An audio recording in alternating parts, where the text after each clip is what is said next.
नमस्कार दोस्तों, स्वागत है आप सभी का नीलकंठेश्वर महादेव चैनल पर। तो दोस्तों, भगवान शिव माता पार्वती से काशी में मरने की बात कही है कि इस यहाँ पर मृत्यु को प्राप्त होने वाला इंसान मोक्ष को ही प्राप्त होता है, इसमें संदेह नहीं है। स्वदेज अडज उद्भिज अथवा जरायुज प्राणी जैसे यहाँ मरने पर मोक्ष पाता है, वैसे और कहीं नहीं पाता।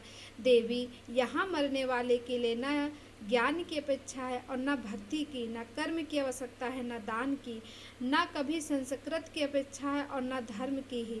यहाँ नाम कीर्तन पूजन तथा उत्तम जाति की भी अपेक्षा नहीं होती। जो मनुष्य मेरे इस मोक्षदायक क्षेत्र में निवास करता है, वह चाहे जैसे मरे, उसके लिए मोक्ष की सुनिश्चित है। प्रिय, मेरा यह दिव्यपुर गुहा से भी गुहातर है। ब्रह्मा आदि देवता भी इसके महत्व को नहीं जानते, इसीलिए यह महान क्षेत्र अभिमुक्त नाम से प्रसिद्ध है, क्योंकि नैमिष आदि सभी तीर्थों से यह श्रेष्ठ है। यह मरने पर अवश्य मोक्ष देने वाला है। धर्म का सार सत्य है, मोक्ष का सार समता है तथा समस्त क्षेत्रों एवं तीर्थों का सार या अभिमुक्त तीर्थ काशी है।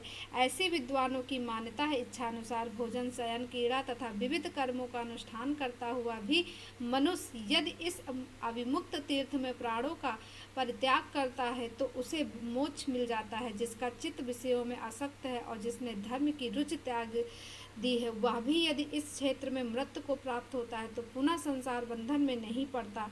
फिर जो ममता से रहित, धीर, सत्य गुणी, दंभहीन, कर्म कुशल और कर्तापन के अभिमान से रहित होने के कारण किसी भी कर्म का आरंभ न करने वाले हैं, उनकी तो बात ही क्या है, वे सब मुझ में ही स्थित हैं। इस काशीपुरी में शिव भक्तों द्वारा अनेक शिवलिंग स्थापित किए गए हैं। पार्वती वे संपूर्ण अभिष्टों को देने वाले और मोक्षदायक हैं। तो दोस्तों, आप लोग जैसा कि देखते हैं, पढ़ पा रहे होंगे कि इसमें शिव महापुराण में काशी की महिमा बहुत ही अति उत्तम बताई गई है। तो दोस्तों, आप लोगों को वीडियो थोड़ा सा भी यूजफुल लगा हो तो हर हर महादेव लिख कर जाइएगा। चैनल को ज़रूर सब्सक्राइब कर लीजिए।